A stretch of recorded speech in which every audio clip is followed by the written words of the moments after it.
The Hitchhiker's Guide to the Galaxy, Volume 1 in the famous Trilogy of Five. Not gonna lie, I really didn't know a whole lot going into this. I know there was a movie that came out in the early 2000s. I don't think it was very well received. 42 is the answer to life, the universe, and everything. And always carry a towel. Other than the reputation of being a well-liked book, that's about all I know. So I was very curious to see what it was all about. So we have our main character, Arthur Dent, who is currently trying everything he can to make it so a wrecking company does not take his house away. He figures the best way to do it is to lay down in front of the bulldozers, and doing this will confuse the construction workers so much that it's going to take them a while to sort it out, and maybe they'll just get bored and go home. This is the scene that Arthur's best friend, Ford Prefect, which I'm sure I'm going to say Ford Perfect at least one point during this review, stumbles on the scene. Ford is an out-of-work actor that's been just scraping by with various odd jobs here and there. And he's also been known to be a big favor of the drink. At first, he's a little confused, but after Arthur does a little explaining, it starts to make a little more sense to Ford. He urges Arthur to come join him at the local pub right away, to which Arthur's just like, look, I can't leave. If I do, they're going to take my house away, okay? So then Ford goes up to the foreman and confuses him with enough of a mind game to convince the foreman to lie down in front of the bulldozers until Arthur comes back. At the pub, it's pretty obvious that Ford is very on edge. He says that the world is going to end in 5 minutes and wonders where in the world Arthur's towel is. Everybody needs a towel. To which Arthur's just kind of like, okay. Oh, you want me to drink this drink here? Okay, I'll drink it. So what's this drink for, anyway? That's to make it so you'll survive the shock. Right, of the end of the world, right? Yeah. Arthur just kind of plays along with this, being softened up by the drink, when all of a sudden, this mysterious shadow shows up, covering the entire world in utter blackness. A voice comes from above. Earth has to be demolished for the superhighway project, and no use in complaining because plans for this have been in Alpha Centauri for the last 50 years. You would have had more than enough time to be able to take care of it. A few of the humans are able to make a crude transmitter to go back up to the ship, but they're not having it, and immediately the Earth is gone. It is here that Ford and Arthur wake up upon a mysterious ship, to which Ford reveals that he is actually an alien. He comes from generally the area of Betelgeuse, and he had been stuck on the Earth for 15 years to do a little bit of anthropology. He is working for the Hitchhiker's Guide to the Galaxy. Now, this is a book that is just a wealth of knowledge. So big, in fact, that it doesn't exist on pages like this, but rather through something akin to, well, a Kindle. Basically, you have like letters on the bottom, as well as the ability to skip through pages, and then you can look up certain species, certain planets, as well as how to get a good discount on hotels and distant planets. Arthur wants to take a look at this device, and on it is inscribed these words, "Don't panic." To which Arthur reflects on this, saying, it's probably the best bit of advice I've heard all day. Well, if you've been on the Earth for these past 15 years, what have you had to write about it? So he goes up to the section that says Earth, and it simply says, harmless. To which Arthur's just like, really? You've been on this planet for 15 years and that's all you have to say? Well, that's the original version. This is the revised version that I have. So he turns to it. Mostly harmless. It is there that the full gravity of Earth being destroyed really sinks in for Arthur. Everything he had known, the art of cinematography, Humphrey Bogart, McDonald's, these are things that only he remembers and now no longer exist. And, unlike what the guide was saying, he starts to panic a little bit. Ford tries his best to be able to calm him down, but it's just not working very well. It's at that moment that the loudspeakers of the ship start to come on.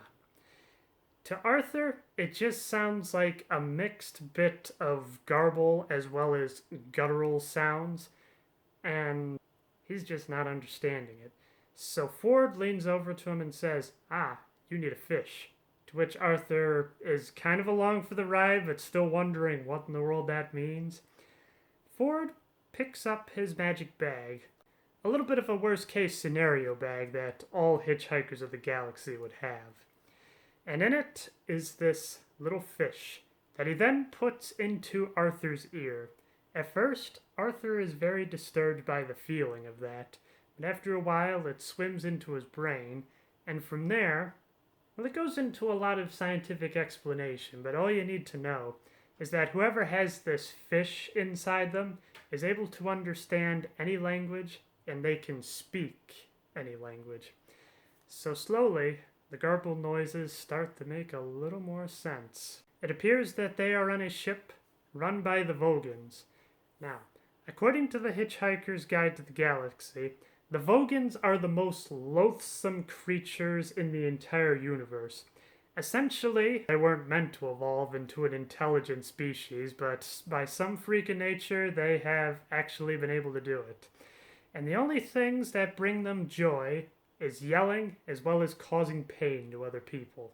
On top of their disposition, they also hate hitchhikers, and that's exactly what the announcement is saying, that any hitchhikers on board are to be expelled immediately. Hearing this, Ford and Arthur then try their best to hide. Now, while this is going on, we're going to jump to another section in the galaxy. So, there is a president of the entire known universe. He's really just a figurehead, as well as a person that people can point a finger at when the people that are actually in charge do something wrong. Which to me, I feel like there's a little bit of political satire in there. But this current president, his name is Zephod Beetlix. He has 2 heads and 3 arms. One of the arms is prosthetic. He had it sewn onto him. He's currently just cruising around in his little speedboat when all of a sudden he is brought to attention by his girlfriend, known as Trillian. She reminds Zephod that he has a presentation about this new ship that has been created. It runs on an experimental source, which is improbability. Zephod gives a speech to basically say what the ship is about, and then after the crowd clears, he runs off with Trillian and the ship. Now we go back to Ford and Arthur. Unfortunately, they have been captured by the Vogons and have been brought forth to their ruthless captain. To which he is trying to figure out how to best inflict pain. He figures throwing him outside of the airlock is going to be too good for him. So instead, he's going to read them some poetry. The way Vogan poetry is described is that nails on a chalkboard sounds like a Mozart symphony compared to Vogan poetry. After a few verses in, Ford is just screaming in pain, but yet somehow Arthur is not very much affected. Afterwards, he starts saying, "Hey, I think this is actually pretty good." And he feeds the captain a whole bunch of lines about it being about the human condition, the existential nature of what it's like to be human, as well as just other deep philosophical stuff like that. To which the Vogan captain stops and is like, "Huh, a real poetry lover. Haven't run into any of that before. Well, this clearly isn't working. Throwing you out of the airlock." Ford tries his best to play some mind games at the guard that's escorting them to the airlock. However, this all happens in vain. There was one last piece of advice from the Hitchhiker's Guide to the Galaxy. Full lungs can let you live in the vacuum of space for a full 30 seconds. Each of them take a deep breath, and all of a sudden, the heart of gold, on the 29th second, picks both of them up. Now, since this ship runs on improbability, that is the reason that both of them were able to survive. And also, while Arthur and Ford are inside the ship, a whole bunch of crazy things are happening. They're on a beach, then all of a sudden it's raining fish, and then all of a sudden Ford starts turning into a penguin briefly. But after enough time, the improbability drive is turned off and everything gets back to normal. They are then escorted to Zaphod and Trillian by this very depressed robot known as Marvin. He tries his best to get through the doors, but the machinery doesn't like to play nice with him. But they are able to make it to the pair. Now, an amazing coincidence, you would say it's even improbable, it turns out that Arthur actually knows the pair. He met both of them at a party, and at that point, Zaphod only had one head and two arms. Basically, Arthur had been trying all night to pick up Trillian, but it didn't work. So then Zaphod comes in and says, "Hey babe, you know I'm from another galaxy." To which Trillian's just like, "Oh yeah, sure," and then walks off with him, and that was the end of it. And even more interesting is that Zaphod is actually Ford's cousin. So it's pretty amazing that he was able to hold the lofty position of presidency, even if there are some that know that it's really just a figurehead rather than anything else. Trillian and Zaphod are out to find this mysterious planet known as, and I have a feeling I'm going to mess up the pronunciation of this, Agrathia. In its heyday, this planet was able to make other planets for their insanely wealthy customers. Such a thing has been considered a myth and is even passed in the legend, but Zaphod believes that this planet actually exists, and if he finds it, he is going to be super rich. While they are searching for this planet, Trillian is taking care of her pet mice. They find a planet, however, Ford is not very convinced that it is the legendary Megrathia.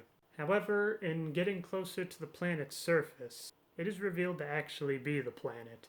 However, it's barren, and all there is just this big booming voice that's coming over the loudspeakers, basically saying, "Hey, unless you're interested in a commission, get off or we're gonna blow you up." Zaphod shrugs this off, saying, "Just another recorded message. That tape's gotta be like 2 million years old. There's no way the missiles are still active." But then all of a sudden, they launch. It seems like it's about to reach impact when Arthur Dent jumps into action and activates the improbability drives.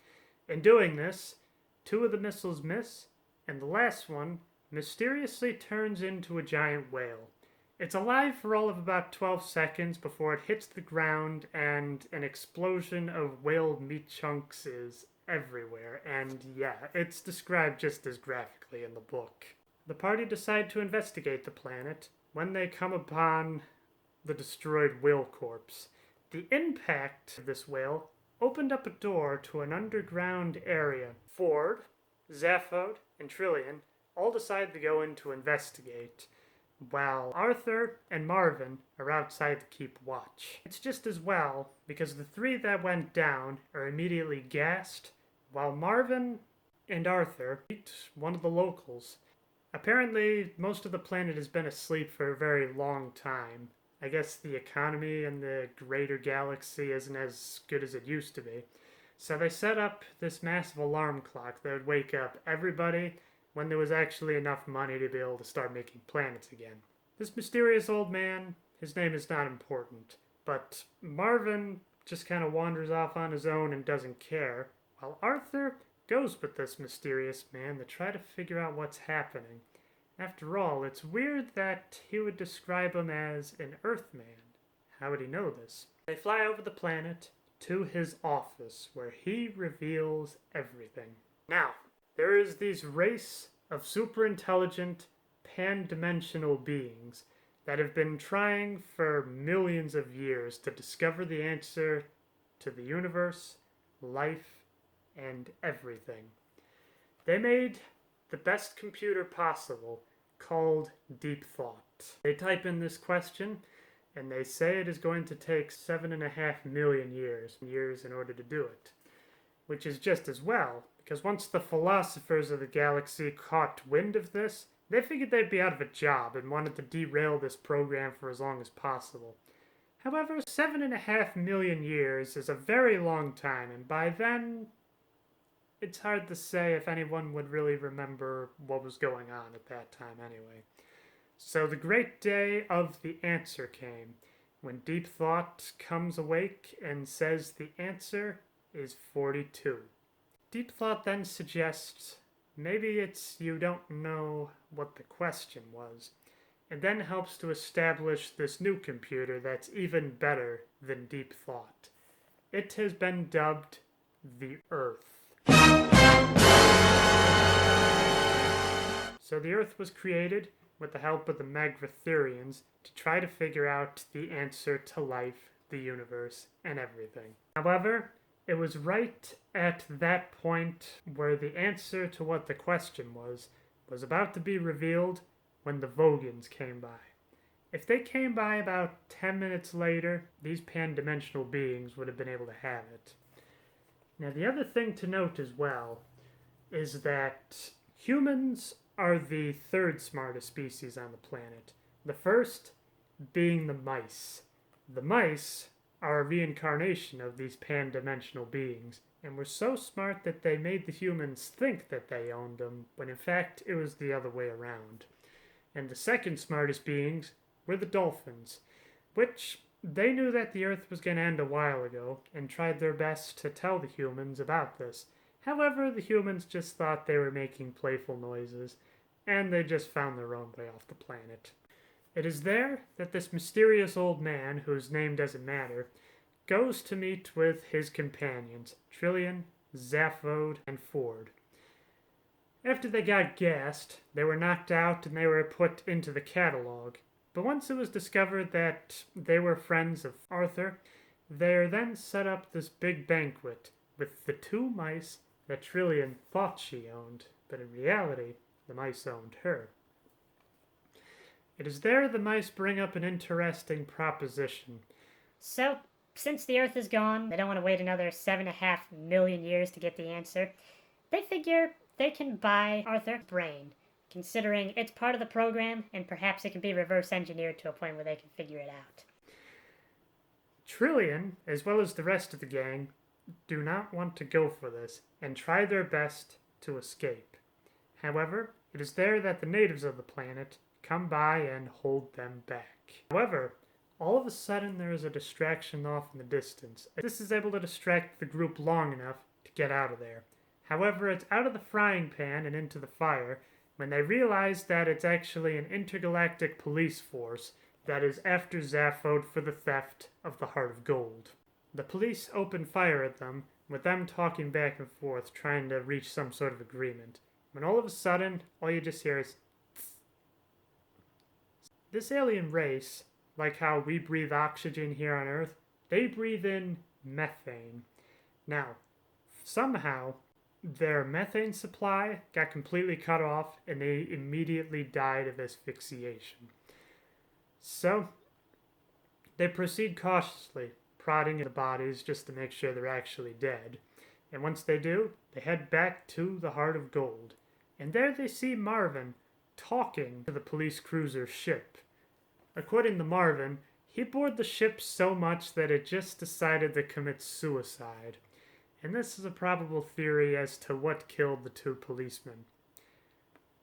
However, they don't really have a whole lot of time to think about it. They just get everybody and get back on the Heart of Gold. It is there that Zaphod says, you know what? How about we just relax? I know of a great place we can all eat. Restaurant at the end of the universe. So that's the summary, but my feelings on it, I think it could basically be summarized with the preface that's in the second book. It said that people don't really read this for the character, for the deep insight, or the story. I am. I am that one person that is trying to read it for all that. And for what it's worth, it had enough to keep me interested. And I will admit, the humor in it is pretty funny at times, even if it is a little dry. In fact, there was a few times I found myself laughing out loud. But I will admit, there was enough here to keep me wanting to turn the page to see what would happen next. I don't really see how this book has reached the immortal status, so to speak. Like, maybe it was just a really big deal when it first came out, but I'm kind of reading it now and I'm like, it's okay. I wouldn't say it's like a grand masterpiece or anything, but for what it's worth, it was a fun piece of entertainment, and maybe that's the mentality I need to go for on this. And one other interesting bit of humor, I'm not sure if this was intentional or not, but when it cites pieces of text, it either cites the Hitchhiker's Guide to the Galaxy or the Encyclopedia Galactica, which is just hilarious because I just finished reading the Foundation before I started reading Hitchhiker's Guide to the Galaxy. It's like, I just made the perfect choice, it seems, and that not only strikes me on like a philosophical level, but I just find it really hilarious all the same. So yeah, that's my thoughts on the Hitchhiker's Guide to the Galaxy. As for the restaurant at the end of the universe, I started reading a little bit of it already, but you will hear more of it once I finish it. I hope you'll join me for that review. Until then, don't panic.